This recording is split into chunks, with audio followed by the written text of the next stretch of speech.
മാമി ABCD ഒക്കെ വായിക്കും പുറകിലത്തെ ഉണ്ടായിരുന്നു.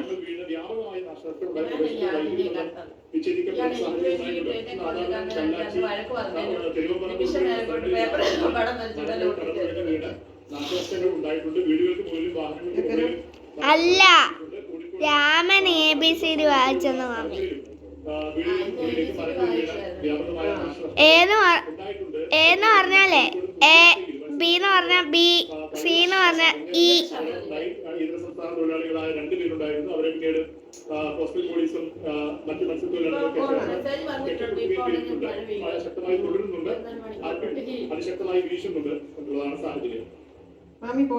ഷഹീദ് തയ്യാറാക്കിയ റിപ്പോർട്ടാണ് കണ്ടത്. കോഴിക്കോട് ജില്ലയിൽ മഴ അതിശക്തം എന്നുള്ളതാണ്. ജില്ലയിൽ തന്നെ താമരശ്ശേരി ഭയങ്കര കാറ്റും മഴയൊക്കെ മാമിയുടെ ഭാഗം ഇടിഞ്ഞിരിക്കുന്നു. താഴ്വാരത്ത് താമസിക്കുന്ന 25 കുടുംബങ്ങളെ മാറ്റി മഴ വരും.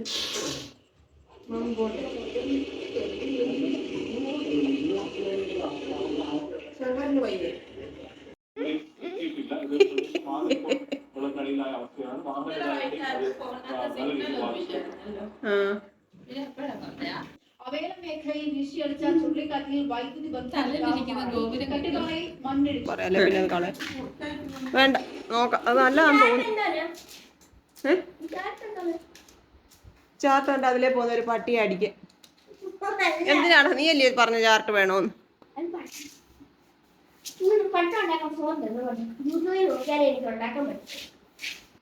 ഈ ഇല എന്തോ ഇത് പച്ചക്കറിക്കടയിൽ ഇരുന്നാണ് ഞാൻ വാങ്ങിച്ചത്. പക്ഷെ അത് അവര് പൂർച്ച് ഇതിനകത്തിട്ടെ. ഉലുവാലയോ? നല്ലതാ തോരൻ വെക്കാൻ. ഇതില്ലേ അമ്മ? അമ്മ അമ്മ ഇത് വെള്ളത്തിൽ ഒഴിച്ചാൽ മതി. എന്റെ കൂട്ടുകാരന് ഉലവാ വെള്ളം കൊണ്ടുവരാൻ. മാങ്ങ വേണോ ഒന്നൂടെ? വേണ്ട, എനിക്ക് വേണം ഫുള്ളും. രണ്ടെണ്ണോ?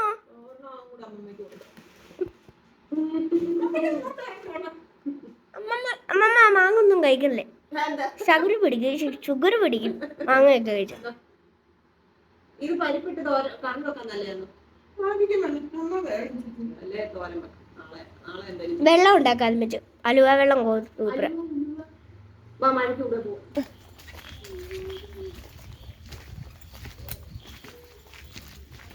ഒരുപാട് പോകും അല്ലേ? എനിക്ക് ഒരുപാടൊന്ന് പോയാൽ മതി. അവിടെ മഴയില്ല.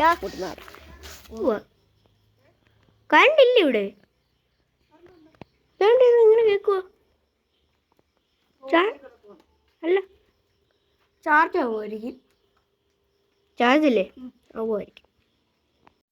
പ്രിയങ്ങളെ, അമ്മക്കിളിയുടെ കൊച്ചു കൊച്ചു വിശേഷങ്ങളിലേക്ക് എല്ലാവർക്കും സ്വാഗതം.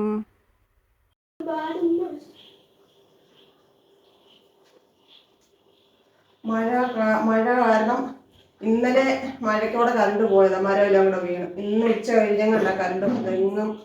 ഫോണും ചാർജില്ലായിരുന്നു. നമുക്കുണ്ട്. എനിക്ക് പോണോന്ന് പഠിക്കുന്നില്ലേ? അമ്മ പോകണ്ടാന്ന് പറഞ്ഞേ. പിന്നെ കണ്ടു TV കാണാന്ന് പറഞ്ഞേ. പിന്നെ അമ്മ പറഞ്ഞു പോവാന്. എന്നിട്ട് ഞാൻ പറഞ്ഞു പോകണ്ടാന്ന്. എന്നിട്ട് കൊണ്ടുപോയി. ഇതൊക്കെ അമ്മ തന്ന സാധനങ്ങളാണ്. ഒന്ന് ഇന്നലെ ചീര ഉണ്ടായിരുന്നല്ലോ, ചീരയും ചക്കക്കുരുവും കൂടെ അവിയൽ വെച്ചത്. ഇത് ചക്കക്കുരു മെഴുക്കുവരട്ടി. അത് ഇച്ചിരിയേ ഉള്ളൂ കേട്ടോ. അമ്മയ്ക്ക് കൈ വയ്യാലോ. മോനെക്കൊണ്ട് അങ്ങനെ കറണ്ടി കൊടുത്തതാണ് ഇച്ചിരി. അത് മെഴുക്കുവരട്ടി വേണമെന്ന് അവൻ പറഞ്ഞതുകൊണ്ട് ഇച്ചിരി മെഴുക്കുവരട്ടി വെച്ചു. പിന്നെ ഇന്നെനിക്ക് എന്തായാലും ജാലിക്കുട്ടിയെ കുഞ്ഞിനെ കാണാൻ പോകണമെന്ന് വിചാരിച്ചോണ്ട് താഴോട്ട് പോയി. മഴ എപ്പോഴും മഴയും ഒക്കെ ആയിരുന്നു, ഇരുട്ടൊക്കെ ആയതുകൊണ്ട് അപ്പം നീ പോരുന്നു കേട്ടോ. അപ്പോൾ ഇത് കുക്കു തന്നത്. ഇതും അവിയലും പിന്നെ മത്തങ്ങായും പയറും കൂടെ എരിശ്ശേരി വെച്ചു. പിന്നെ ഇത് കപ്പലണ്ടി. അമ്മയ്ക്ക് കുറേ ദിവസം കൊണ്ട് കോഴിക്കോട്ടിനെ കൊണ്ട് പറയിപ്പിക്കുക കപ്പലണ്ടി മേടിച്ചിട്ട് വരാന്. ഞാൻ സ്ഥിരം മേടിക്കുന്ന ഒരാളുണ്ട്, പക്ഷെ അദ്ദേഹത്തെ കാണുന്നില്ല. ഇപ്പം മഴയായിട്ടായിരിക്കും. പിന്നിപ്പോൾ വേറെ ഒരാളോട് വാങ്ങിച്ചത്. അതുകൊണ്ട് അളവ് ഒത്തിരി കുറവുണ്ട്. നമ്മൾ സ്ഥിരം മേടിക്കുന്നത് കൊണ്ട് നമുക്ക് അവിടെ തരുമല്ലോ. പിന്നെ മോനിക്കുട്ടനെ ഒരു വെട്ടിവേക്ക ജാനിക്കുട്ടിക്ക് മുന്നിൽ വാങ്ങിച്ചത്, അതിൽ ഒരെണ്ണം മോനിക്കുട്ടി കൊടുത്ത് തന്നു വിട്ടത്. ഇന്നലെ മാങ്ങ മേടിച്ചിട്ട് വന്നപ്പോൾ അമ്മയ്ക്ക് പഴുത്ത മാങ്ങ വാങ്ങിക്കണം എന്ന് പറഞ്ഞു. ഇപ്പൊ വണ്ടിയിലൊക്കെ പഴുത്ത മാങ്ങ വിൽക്കുന്നുണ്ട്. പക്ഷെ അതൊക്കെ അമോണിയം വെച്ച് പഴുപ്പിച്ചതാന്ന് പറഞ്ഞുകൊണ്ട് വാങ്ങിച്ചില്ല. വാങ്ങിച്ചുപയോഗിച്ചവരും പറഞ്ഞു അത് കൊണ്ടുപോയി കഴുകി വെള്ളത്തിൽ നിന്ന് എടുക്കാൻ വേണ്ടി കഴുകാൻ വേണ്ടി വെള്ളത്തിൽ ഈ മാങ്ങ മേടിച്ച് വെള്ളത്തിലെങ്ങാണ്ട് കൊണ്ടിട്ടിട്ട് ആ മുറിക്കകത്തെല്ലാം ഒരു സ്മെല്ലായിരുന്നു. അതൊക്കെ കേട്ട് പേടിച്ച് ഞാനത് വാങ്ങിക്കാറില്ല. കണ്ടാൽ കൊതി വരും. പിന്നെ പച്ചക്കറി കടയിൽ നിന്നല്ലേ നമ്മൾ പച്ചമാങ്ങ മേടിച്ചായിരുന്നു ഇതിന് എന്തുവാ ചമ്മന്തി അരയ്ക്കാൻ വേണ്ടി. അപ്പൊ കറണ്ട് ഇല്ലാഞ്ഞു നമ്മൾ അരച്ചില്ല. ഇന്നിപ്പോ അമ്മ അങ്ങനെ പറഞ്ഞത് കൊണ്ട് ഞാൻ അവിടെ പഴുത്തമാങ്ങ ഉണ്ടെന്നുകൊണ്ട് പോയി. പക്ഷെ അവിടെ ഇല്ലായിരുന്നു. പക്ഷെ ഇത് ഇന്നലത്തെ മാങ്ങ, അതപ്പം മധുരമായിട്ടുണ്ട്, 2 ദിവസം കൂടി ഇരിക്കുമ്പോൾ പഴുക്കുമെന്ന് പറഞ്ഞിട്ട് തന്നിട്ടുണ്ട്. അത് മേടിച്ചു. പിന്നെ ചുമ്മാ ഒരു കൊതിക്ക് ബജ്ജിമുളക് മേടിച്ചു, തക്കാളി വാങ്ങിച്ചു, ബീറ്റ്റൂട്ട്, മല്ലിയില, പിന്നെ ഉലുവയുടെ ഇല. അത് കുറച്ചേ ഉള്ളായിരുന്നു. അത് എനിക്കിങ്ങനെ തന്നതാണ് കേട്ടോ. നമുക്ക് എന്തെങ്കിലും കറിവില്ല നല്ല തോരൻ വെക്കാം. അതെല്ലാം കഴുകി വൃത്തിയാക്കുന്ന ഒരു പണിയാണിത്. പിന്നെ പാല് മേടിച്ചു, തൈരും മേടിച്ചു. പിന്നെ ഇച്ചിരി ചിക്കൻ മേടിച്ചിട്ടുണ്ട്. ഇന്ന് എടുക്കുന്നില്ല, നാളെ നമുക്ക് കറി വെക്കാം. അപ്പം അമ്മയ്ക്ക് ഇച്ചിരി കൊടുക്കാം. അപ്പം ഞാൻ പോയൊന്ന് കുളിച്ചേരിച്ച് വരച്ച് വെള്ളം ചൂടാക്കി കുളിക്കാം. ചോറ് ഇരിപ്പുണ്ട്. നമുക്ക് ഒരു 3-4 കഷ്ണം ചിക്കൻ വറക്കാം. പിന്നെ കറികളൊക്കെ ഉണ്ടല്ലോ.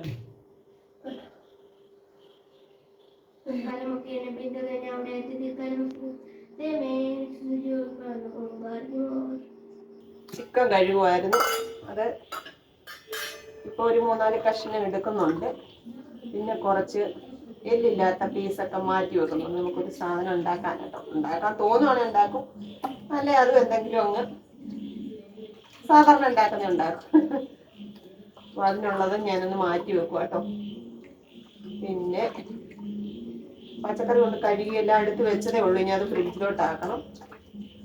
പിന്നെ നമുക്ക് ഇന്ന് എടുക്കാനുള്ള ചിക്കന് ഒന്ന് മസാല പരത്തി വയ്ക്കാം. ഇതൊക്കെയാണ് ജോലി. വെള്ളം ചൂടാക്കാൻ വെച്ചേക്കുന്നു കുളിക്കാൻ.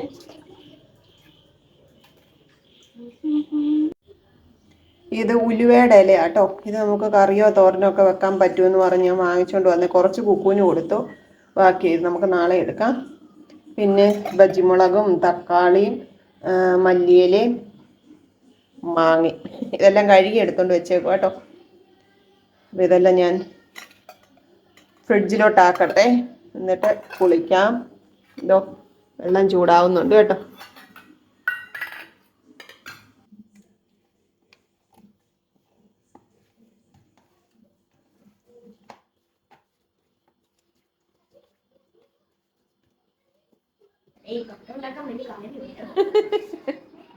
ഒരാൾ പട്ടം ഉണ്ടാക്കാനുള്ള ശ്രമത്തിലാണ്. ഇന്നലെ ചാർട്ട് പേപ്പർ കൊണ്ടുവന്നില്ലെന്നും പറഞ്ഞ് എന്നെ പറയാൻ ഇനിയൊന്നുമില്ല. ഇനി ഞാൻ ചാർട്ട് പേപ്പർ മേടിച്ചുകൊണ്ട് കൊടുത്തിട്ടുണ്ട്. അത് നോക്കാം, എന്നിട്ട് ചാർട്ട് പേപ്പർ വെട്ടിയാൽ മതി. ഇല്ലേ?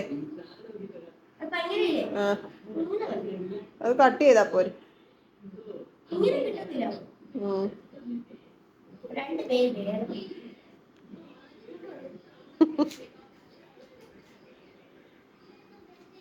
ഫാൻ അങ്ങ് നിർത്ത. ഫാൻ നിർത്തട്ടെ.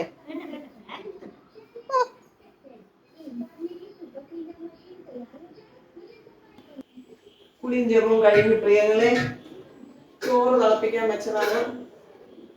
ഇന്നത് കണ്ടത് കൊണ്ടായിരിക്കും എനിക്ക് നല്ല വേദനയുണ്ട്. ഈ കാലിന്റെ ഇവിടെ തൊടുമ്പം വേദനയുണ്ട്. ഇപ്പൊ അതങ്ങ് നല്ല റെഡിഷ് കളറായി. എന്തുവാണെന്ന് ആർക്കറിയാം.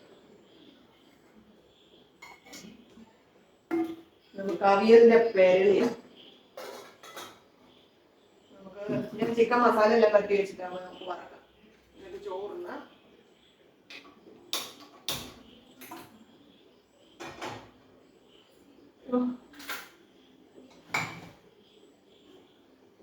കപ്പലണ്ടി എടുത്ത് വെച്ചില്ല. പൊതിയായിട്ട് ഇരിക്കുന്നതേ ഉള്ളു. ഇച്ചിരി കപ്പലണ്ടി ഉണ്ട്.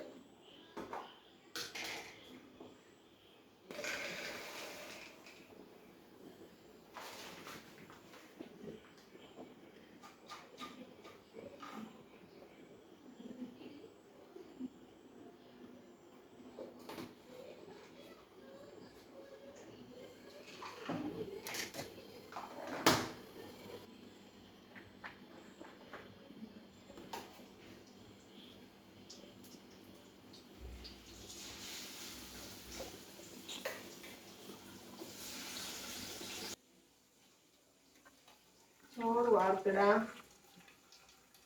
ചിക്കൻ അടുപ്പയിലാക്കി.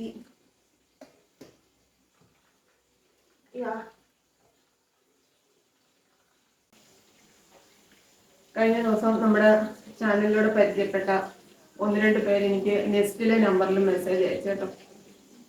എന്നെ ആശ്വസിപ്പിക്കാൻ വേണ്ടിയിട്ട് പല കാര്യങ്ങളും എന്നോട് പറഞ്ഞു തന്നതിന്റെ കൂട്ടത്തിൽ അവരുടെ ലൈഫ് എന്താണെന്നും കൂടെ ചെറിയൊരു കാര്യങ്ങളൊക്കെ എന്നോട് പങ്കുവച്ചു. അതിനകത്തൊരു 19-22 വയസ്സുള്ള ഒരു ചേച്ചിയുടെ കാര്യങ്ങളൊക്കെ ചേച്ചി എന്നോട് ഷെയർ ചെയ്ത്. എനിക്ക് ഒരു നമ്മൾ കിരീടവും ചെങ്കോലും സിനിമയൊക്കെ കണ്ടിറങ്ങുന്ന ഒരു അവസ്ഥയുണ്ടല്ലോ, അതേപോലെ ഒരു മാനസികാവസ്ഥയായിപ്പോയി ആ വോയിസ് എല്ലാം കേട്ട് കഴിഞ്ഞപ്പം. അത്രയ്ക്കും ഭയങ്കര ട്രാജഡി ആയിട്ടുള്ള ഒരു ലൈഫ്. ഇപ്പോഴും ആ വേദനകൾ അനുഭവിച്ചുകൊണ്ടിരിക്കുകയാണ്. ആദ്യം ഹസ്ബൻഡിന്റെ അടുക്കൽ നിന്നായിരുന്നെങ്കിൽ പിന്നീട് മക്കളെ മാത്രം വിശ്വസിച്ച് ജീവിച്ച് മക്കളിൽ നിന്ന് ഇപ്പൊ അനുഭവിക്കുന്ന വേദനകളൊക്കെ പങ്കുവെച്ചപ്പോണ്ടല്ലോ എന്റെ കണ്ണ് നിറഞ്ഞ് എനിക്ക് ഒരുപാട് സങ്കടം തോന്നി. ഒന്നും മറുപടി പറയാൻ പറ്റാത്തത്ര വേദന എന്റെ ഉള്ളിൽ. ഈ വേദനകൾ ജീവിതത്തിൽ ഉണ്ടാകുന്ന ഈ പ്രയാസങ്ങൾ എന്ന് പറഞ്ഞാല് സാമ്പത്തികമായിട്ടുള്ള ബുദ്ധിമുട്ടുകളെക്കാട്ടിലും എത്രയോ ഭീകരമാണ് ഈ ഒരു വിഷമങ്ങളെന്നൊക്കെ ഞാൻ അന്നേരം ഓർത്തു. നമ്മൾ ഓർക്കും നമുക്ക് മാത്രമാണ് വിഷമങ്ങൾ, നമ്മുടെ വേദനകളാണ് വലുത് എന്നൊക്കെ ഓർക്കും. പക്ഷെ ഒന്നും അല്ല കേട്ടോ. ഓരോരുത്തരുടെ സങ്കടങ്ങളൊക്കെ കേട്ട് കഴിഞ്ഞാൽ നമുക്ക് സഹിക്കത്തില്ല. അത്രയ്ക്കും ഒരു മനുഷ്യൻ ഇമാജിൻ ചെയ്യാൻ പറ്റാത്ത അത്രയും വേദനകൾ ഉള്ളിലടക്കി ജീവിക്കേണ്ടി വരുന്നവരെ പറ്റിയൊക്കെ ഇടയ്ക്കൊക്കെ നമ്മൾ ചിന്തിച്ചു നോക്കണം. അപ്പോഴാണ് നമ്മുടെ വേദനകളൊക്കെ നിസ്സാരമാണെന്ന് തോന്നുന്നത് കേട്ടോ. അപ്പോൾ ഞാനത് പറയാൻ വന്നതെന്ന് വെച്ചാൽ നമ്മൾ ഇങ്ങനെ ഒറ്റപ്പെട്ട് ജീവിക്കുന്നവർ പലരും എന്താ മക്കളെ പ്രതീക്ഷിക്കും. ഇപ്പൊ ഞാൻ FB-ലൊക്കെ ഒരു മോൾ ആത്മഹത്യ ചെയ്തതിനെ പറ്റി ഞാൻ വീഡിയോ കണ്ടു. അതിന്റെ അച്ഛന് ഒരു കൈയില്ലാത്ത ഒരാളാണ്. അപ്പം അച്ഛൻ എന്നും സപ്പോർട്ടായിട്ട് ഉണ്ടാകുമെന്ന് അച്ഛന് വാക്ക് കൊടുത്ത മോളാണ്. അത് കുടുംബ പ്രശ്നങ്ങളുടെ പേരിലാണ് ആ മോള് ആത്മഹത്യ ചെയ്തത്. അവരച്ഛനും അമ്മയും പിരിഞ്ഞതിന്റെ വേദനയിലാണ് ആ കുഞ്ഞങ്ങനെ ചെയ്തതെന്നാണ് പറയുന്നത്. അപ്പൊ ആ മനുഷ്യൻ ഭാര്യ വേർപെട്ടു പോയി. മകളിൽ ഒരു പ്രതീക്ഷ ഉണ്ടായിരുന്നു. മകൾ എന്നും കൂടെ ഉണ്ടാവും, ഒരു താങ്ങായിട്ടും എന്താ പറയുക തണലായിട്ടും കൂടെ ഉണ്ടെന്നുള്ള ഒരു പ്രതീക്ഷയോടെ ജീവിച്ച ഒരു അച്ഛനാണ്. അപ്പൊ ആ കുഞ്ഞിന് മനസ്സിന് താങ്ങാൻ പറ്റാതെ വന്നു. കുഞ്ഞങ്ങനെ ചെയ്തു. പക്ഷെ ആ മനുഷ്യൻ അത് ഉൾക്കൊള്ളാൻ പെടുന്ന പാട് വീഡിയോസിലൊക്കെ ഞാൻ കണ്ടിട്ട് എനിക്ക് കാണാൻ പറ്റാത്ത അത്ര സങ്കടം തോന്നി. അതുകൊണ്ട് ഞാനപ്പം എനിക്ക് ഇതേപോലെ എന്നോട് ആ കാര്യങ്ങളൊക്കെ പറഞ്ഞ ചേച്ചിയോട് ഞാൻ പറയുമായിരുന്നു, എനിക്ക് എന്താ പറയുക ഈ കുഞ്ഞുങ്ങളെ വളർത്തുന്നു, ശരിക്കും പറഞ്ഞാൽ ഞാൻ എന്റെ കടമ ചെയ്യുന്നു എന്നുള്ളതല്ലാതെ നാളെ എൻ്റെ മക്കൾ എന്നെ നോക്കുമെന്നോ അവർക്ക് അവരുടെ ഇടയിൽ ജീവിക്കാൻ പറ്റുമെന്നൊന്നും എനിക്കൊരു പ്രതീക്ഷയില്ല. കാരണം എന്താ വെച്ചാൽ ഇന്നത്തെ ലോകം അങ്ങനെയാണ്. അപ്പൊ നമ്മളത് മുന്നിൽ കണ്ട് ജീവിക്കുക. മക്കളെ കണ്ടും മാമ്പൂ കണ്ടും കൊതിക്കരുതെന്ന് പണ്ട് പഴമക്കാര് പറഞ്ഞത് ഇപ്പൊ അത് അന്വർത്ഥമായിക്കൊണ്ടിരിക്കുകയാണ്. അവരെ അവരുടെ സ്വാതന്ത്ര്യത്തിനും സന്തോഷത്തിനും ജീവിക്കാൻ വിടുക, നമ്മൾ ഒഴിഞ്ഞു മാറി നമ്മുടെ കാര്യങ്ങളുമായിട്ട് ജീവിക്കുക. അതാണ് രണ്ടു കൂട്ടർക്കും നല്ലതെന്നാണ് എൻ്റെ വ്യക്തിപരമായ അഭിപ്രായം. അപ്പൊ നമ്മള് മക്കൾക്ക് ഒരു ഫാമിലി ആയി കഴിയുമ്പോൾ നമ്മൾ അതിൻ്റെ ഇടയിൽ കയറി അവരങ്ങോട്ട് പോകുമ്പോഴും ഇങ്ങോട്ട് പോകുമ്പോഴും ഒക്കെ നമ്മൾ പുറകെ പോകുമ്പോഴും നമ്മൾ അവർക്കിടയ്ക്ക് ഒരു ബാധ്യതയായിട്ട് നിൽക്കാതിരിക്കുന്നതാണ് നല്ലത്. അത് ഇന്നാലും ഞാനൊരു വീഡിയോയിൽ പറഞ്ഞു, ഇവർക്കൊരു നിലനിൽപ്പെന്ന് കാണുമ്പോൾ എനിക്ക് ഒതുങ്ങി കഴിയാൻ ഒരിടം കാണുക എന്നുള്ളത് എൻ്റെ ഒരു വലിയൊരു ആഗ്രഹമാണ് ഞാൻ ജീവിച്ചിരിക്കുന്നെങ്കിൽ. അപ്പം അത് മക്കളോടുള്ള സ്നേഹക്കുറവ് കൊണ്ടോ അല്ലെ മക്കൾക്ക് നമ്മളോടുള്ള സ്നേഹക്കുറവ് കൊണ്ടോ ഒന്നും അങ്ങനെ വിചാരിക്കേണ്ട. രണ്ടു പേർക്കും ജീവിതാവസാനം വരെ ബന്ധം നിലനിർത്താനും സ്നേഹം നിലനിർത്താനും അങ്ങനെ ഒരു മാറ്റം നല്ലത് തന്നെ. അങ്ങനൊന്നും വിചാരിച്ചിട്ട് കാര്യമില്ല. അതവരുടെ കടമയാണ്. അങ്ങനെ ചെയ്യുന്ന മക്കളുണ്ടെങ്കിൽ ദൈവാനുഗ്രഹം അത്രയും കരുതിയാൽ മതി. അപ്പൊ ഇന്ന് ഞാൻ ആ ഒരു കാര്യം വീണ്ടും വീണ്ടും ഓർത്തു. ഇന്ന് അവിടെ ഇരുന്നപ്പോൾ ഇന്ന് ഞാൻ വൈകുന്നേരം ഫാർമസിയിൽ ഇരുന്നപ്പോൾ അങ്ങനെ ഒരു കുട്ടി, ഒരു 10-34 വയസ്സുള്ള ഒരാളുടെ അനുഭവം. അവിടെ മെഡിസിൻ മേടിക്കാൻ വന്നതാണ്. ഹസ്ബൻഡ് ആത്മഹത്യ ചെയ്തു. 2 പെൺകുഞ്ഞുങ്ങളാണ്. അപ്പൊ അത് ആ കുട്ടി ആ കാര്യങ്ങളൊക്കെ പറഞ്ഞപ്പോ ഞാൻ ഇങ്ങനെ ചിന്തിച്ചു.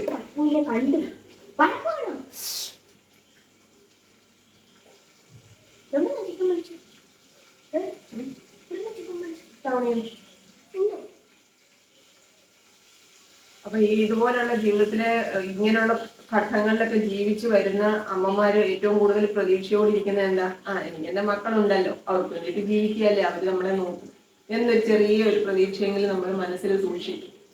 അതില്ലാതിരിക്കുന്നതാണ് കേട്ടോ, നമ്മൾ അമിതമായിട്ട് പ്രതീക്ഷിക്കാതിരിക്കുന്നതാണ് നല്ലത്. കാരണം മനുഷ്യരാണ്, അത് ഇന്നത്തെ കാലമാണ്. പല ജീവിത സാഹചര്യങ്ങളിലൂടെയൊക്കെ നമുക്ക് കടന്നു പോകേണ്ടവരാണ്. അപ്പൊ അതൊക്കെ മുൻകൂട്ടി ഇങ്ങനെ ചെറുതായിട്ടെങ്കിലും ഒന്ന് ചിന്തിച്ച് മനസ്സിനെ പാകപ്പെടുത്തി വെക്കുക കേട്ടോ. എന്നെ പോലുള്ള അമ്മമാരോടായിട്ട് ഞാൻ പറഞ്ഞതാണ്.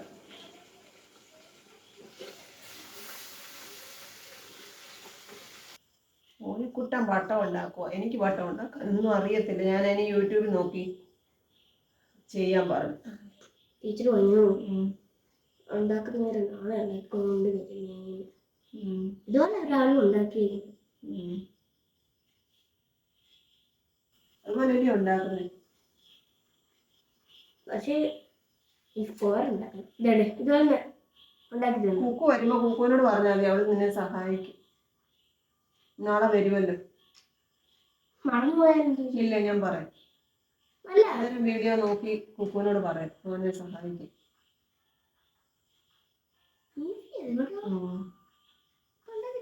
നാളത്തേക്കില്ലേ ഇത് സ്ക്വയറൊക്കെ ഉണ്ടാക്കിയിട്ടില്ലേ ഇങ്ങോട്ടും അത് വെച്ചിട്ട് ഇത് പറ്റത്തില്ല. പക്ഷെ ഈ പേപ്പർ വെച്ച് നോക്കത്തില്ല, ഇത് കൊള്ളത്തില്ല.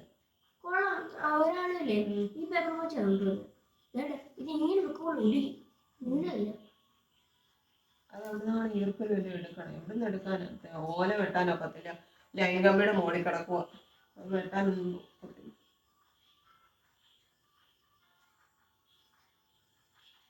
അതൊക്കെ ഡെക്കറേഷനുള്ള സാധനങ്ങൾ. ഡെക്കറേഷൻ അപ്പൊ ഞാൻ ഉച്ചയ്ക്ക് വരുവാണെങ്കിൽ ഒരുമിച്ച് കഴിക്കാം. ഉച്ചയ്ക്ക് വരുമെന്ന് അറിയത്തില്ല, വരും. ഒരു ഉച്ചയ്ക്ക് വരാൻ പറയണേ. പാൻറ്റും പെണ്ണിനും ഒരുമിച്ച് മറ്റേ പെണ്ണിനില്ലേ പാൻറ്റും ഈ പാൻറ്റും പെണ്ണിനും.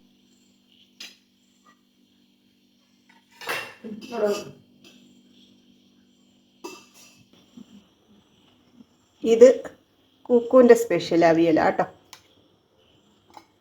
ഇതും കുക്കുവിൻ്റെ സ്പെഷ്യലാണ്. മത്തങ്ങയും വൻപയറും കൂടെയുള്ള എരിശ്ശേരി. അടുത്തത് അമ്മയുടെ സ്പെഷ്യലാണ് ചീരയും ചക്കക്കുരുവും കൂടെ കേട്ടോ. ചീരത്തണ്ടും ചക്കക്കുരുവും കൂടെ ഉള്ള അവിയലാണ്. അവിയൽ വെക്കാൻ ചക്കക്കുരു ചിരണ്ടി കൊടുത്തത് മോനിക്കുട്ടനാണ്. അപ്പോൾ മോനിക്കുട്ടന് മെഴുക്ക് വരട്ടി ഭയങ്കര ഫേവറേറ്റാണ് കേട്ടോ. അതുകൊണ്ട് അമ്മ കുറച്ച് മെഴുക്ക് വരട്ടി വെച്ചു. പിന്നെ ഞാൻ 2 കഷ്ണം ചിക്കൻ വറുത്തിട്ടുണ്ടായിരുന്നു, അതെടുത്തേ. ഇത് മാത്രമാണ് എൻ്റെ പാചകം കേട്ടോ. 1 കഷ്ണം നാരങ്ങ, വെള്ള കേട്ടോ, വെള്ള അച്ചാറാണ്. അപ്പോൾ ഇന്നത്തെ അത്താഴം ഇതാണ്. കഴിക്കട്ടെ. അവിയൽ ബഹളം എന്നും ഒന്നും ഇല്ലല്ലോ. ഇതൊക്കെ ഒത്തിരി നാളായി ഞാൻ കഴിച്ചിട്ട്. ചീരയൊന്നും അങ്ങനെ വാങ്ങിക്കാത്തതുകൊണ്ട്, ചക്കക്കുരു ചൊരെണ്ണം കൈ വയ്യാത്തതുകൊണ്ട് നമ്മൾ ആ സെക്ഷനിലോട്ട് പോകാറേ ഇല്ല. അപ്പം കഴിക്കട്ടെ പ്രിയങ്ങളെ. മോനിക്കുട്ടൻ കഴിക്കാൻ തുടങ്ങി, ഞാനും കഴിക്കട്ടെ കേട്ടോ. അടുത്ത ദിവസം നമുക്ക് വീണ്ടും കാണാമെന്ന പ്രതീക്ഷയോടെ എൻ്റെ പ്രിയപ്പെട്ടവരെയൊക്കെ ഓർത്ത് പ്രാർത്ഥിച്ചുകൊണ്ട് തൽക്കാലം ടാറ്റാ. കൊച്ചു കൊച്ചു വീട്ടുവിശേഷങ്ങളുമായി വീണ്ടും കാണാമേ.